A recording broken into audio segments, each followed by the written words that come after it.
আমার কাছে জমানো কাপড়গুলো রয়েছে। সেখান থেকে কিছু, কিছু কাপড় আমি বার করে তোমাদের সাথে ডিজাইন শেয়ার করছি আজকাল। আজকেও একটা নতুন ডিজাইন শেয়ার করব। তো ১ম এ আমি একটা শেপ কেটে নিচ্ছি ওই একটা ব্রাউন পেপারের ওপরে। তো শেপটা যেরকম দেখাচ্ছি আমি ওপরের দিকে 2 ইঞ্চিস নিয়েছি, নিচে 1 ইঞ্চি এইভাবে আড়াআড়িভাবে একটা দাগ দিয়ে তারপরে আমি কেটে নিলাম। ঠিক আছে? দেখো এরকম একটা শেপ তৈরি হয়ে গেল। এবার এটার সাহায্যে আমি কাপড়ের উপরে কেটে নেব আরকি। তো কাপড় আমি ২ রকমের নেব ডিজাইনের জন্য। ডিজাইন মানেই একটু মিক্স অ্যান্ড ম্যাচ করে কাপড় নিতে হয়। তাহলে ডিজাইনগুলো দেখতে বেশি ভালো লাগে। তো আমার লাগবে মোট ১৬ টুকরো কাপড় এরকম সেম এই সাইজের ১৬ টুকরো কাপড় লাগবে। তার জন্য একেকটা মানে আমি ২ ধরনের কাপড় নিয়ে করছি। একটা থেকে ৮ টা আরেকটা থেকে ৮ টা। এইভাবে আমার ১৬ টুকরো কাপড় হয়ে যাবে। তো যথারীতি দেখতে পাচ্ছ আমি টুকরোটা করে নিলাম। এবারে এই যে একটা টুকরোকে ১ম এ ধরে মিডলে একটা উম ফোল্ড দেব। ঠিক আছে? এরকমভাবে ফোল্ড দিয়ে প্রত্যেকটা টুকরোকে রেখে দিচ্ছি ১ম এ। তারপরে উপর দিকেরটা সেলাই দিতে হবে।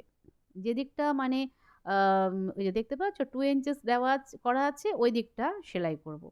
একদম ওপরের মানে মাথাটা বলতে পারো পুরো সেলাই করে বন্ধ করে দিলাম। প্রত্যেকটা টুকরোকে আমি আগে সেলাই করে নিচ্ছি ওপর দিকটা। তো একটা দেখো কি সুন্দর চেনের মতন তৈরি হয়ে গেল। তো যাই হোক এবারে এর একেকটাকে কেটে কি করব এবারে ডিজাইনটা দেখো। আর কর্নার দিকটা একটুখানি কেটে নিলাম। নিয়ে এবারে ধরে এভাবে উল্টে দেব। টুপির মতন একটা হয়ে যাবে। দেখো কত সুন্দর একটা শেপ তৈরি হয়ে গেল। প্রত্যেকটা টুকরোকে এবার একটা, একটা করে আমাকে এইভাবে উল্টে নিতে হবে। এই দেখো কত সুন্দর লাগছে ডিজাইনটা এখনই। তো প্রত্যেকটা করে নিচ্ছি আগে দাঁড়াও।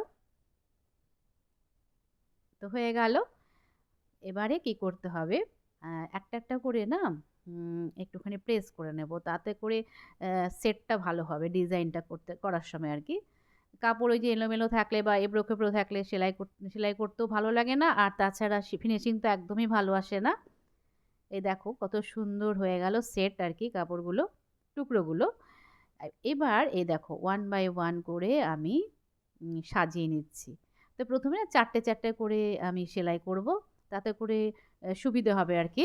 ১ম এ আগে না সাজিয়ে নিতে হবে। সাজিয়ে না নিলে কি হবে, তোমার সেলাই করতেও সুবিধা হবে। কোনটার পরে মানে কোনটার সাথে কোনটা দেবো, ওইভাবে জাস্ট দুটো, দুটো ধরে জয়েন করে দেবো। তারপরে একটা এই যে দুটো, দুটো করে করে নিলাম। তারপরে আবার এটার সাথে ওটাকে জয়েন করে দেবো। দেখতে পেলে? তাহলে সুবিধা হবে। খুব তাড়াতাড়ি হয়ে যাবে। তো এই একটা হয়ে গেল ৪ টে। ঠিক আছে? আবার এই দেখো এদিকে ৪ টা করে নিলে এভাবে ৪ টে ৪ টে করে হয়ে গেলে সুবিধা হবে। তো যাই হোক আমি প্রত্যেকটাকে আগে সেলাই করে নিচ্ছি টুকরোগুলোকে। এভাবে মাথাটা ধরে, ধরে সেলাই করতে হবে। আর এটা তো একই সাইজের রয়েছে, কোনো অসুবিধা নেই। মানে ছোট বড় হওয়ার কোনো ব্যাপার নেই এখানে। প্রত্যেকটা দেখো সমান সাইজের হয়েছে। তো রেডি হয়ে গেল আমার পুরো একটা দেখো ফ্লাওয়ার শেপ চলে এলো। তো পুরোটা এবার সেলাই করে নিচ্ছি। ঠিক আছে? তো হয়ে গেল আমার এই যে সেলাইয়ের পার্টটা। এবার মিডিলে তো ফাঁকা থাকবে। দেখো এখানে মিডিলে কভার করার জন্য ওই প্রিন্টের কাপড়টা দিয়ে ভেবেছি একটা রাউন্ড শেপ করে ওখানে বসিয়ে দেবো। তো একটুখানি প্রেস করে নিচ্ছি তাহলে এটা সেট হয়ে যাবে কাপড়টা। তো মিডিলে যতটা আমার লাগবে 6 ইঞ্চিস মতন কাপড় লাগবে। তো সেখান থেকেও আমি দেখো আমি মাপ মতো কেটে নিচ্ছি এটা সার্কেল শেপ। যেহেতু ভেতরটা সার্কেল রয়েছে আর এই কাপড় দিয়েই আমি ভেতরের পার্টটা করছি। তো এটা একটু পাতলা কাপড় সেজন্য ২ টো পার্ট করব। করে সেলাই করে তারপরে ওটাকে ফোল্ড করে নিলেই সুন্দর একটা সার্কেল শেপ চলে আসবে। এই দেখো। তো দুটোকে আমি একদম আগে সেলাই করে নিচ্ছি। মাঝখানে না একটুখানি গ্যাপ রাখতে হবে যেখান থেকে আমি কাপড়টাকে সোজা করব। এই দেখো একটুখানি গ্যাপ রেখেছি। আর সবসময় দেখবে যে দুটো কাপড় জয়েন করার পর যখন সোজা করতে হয় একটুখানি কাট করে নিতে হয় চারপাশটা। আমিও সেটাই করে নিলাম। এবারে দেখো যে ফাঁকা জায়গাটা রয়েছে মানে গ্যাপটা ওটাকে সেলাই করে নেব। আর সেলাই করতে হবে মানে এই দেখো যখন ওপরে আমি বসিয়ে সেলাই করব তখন পুরোটাই সেলাই হয়ে যাবে। আর তার আগে সেলাই করার আগে আমি অবশ্যই পিন আপ করে নিলাম, নাহলে কিন্তু ভালো করে সেট হবে না ব্যাপারটা।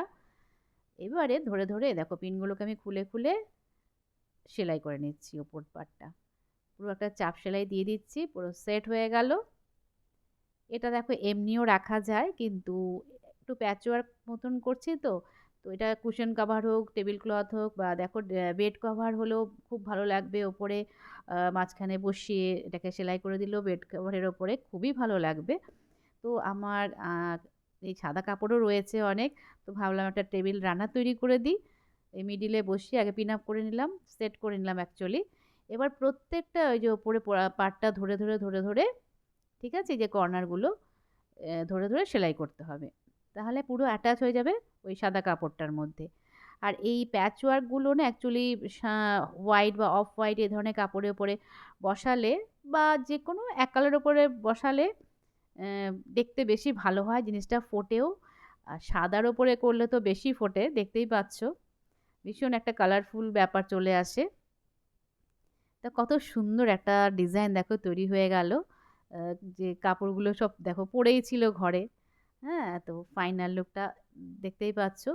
কিন্তু এমনি রেখে দিলে কিন্তু ভালো লাগছে না, তো ভাবলাম চারপাশটা আমি একটুখানি বর্ডার দিয়ে দিই। হুম, তাহলে আরও বেশি ব্যাপারটা মানে কি বলবো, ভালো লাগবে দেখতেও। মেন কথা দেখো, যে কোনো কাজ করার পর যতটা দেখতে ভালো লাগে সেইভাবে আমি ট্রাই করি। তো বর্ডারটা দেওয়ার পরে দেখো আরেকটু মানে ব্যাপারটা আকর্ষণীয় লাগছে। আমার তো ভীষণই ভালো লাগছে। যেহেতু সাদার ওপরে, তো দেখতেই পাচ্ছ কত সুন্দর হয়েছে ব্যাপারটা। তো এরকম টেবিলের ওপরে রেখে দিলে টেবিল রানার, বা তোমার ওই ডাইনিং টেবিলের উপরে টেবিল রানার হিসেবে ইউজ করতে পারবে। হ্যাঁ, তো দেখতে দেখো ফাইনাল লুকটা এবার ভীষণই ভালো লাগছে, আর বর্ডারটা দেওয়াতে আরও বেশি ফুটেছে ব্যাপারটা। তো এটা তো যে যেভাবে এখন ইউজ করতে পারবে, মানে এরকম একটা ডিজাইন করে নেবে।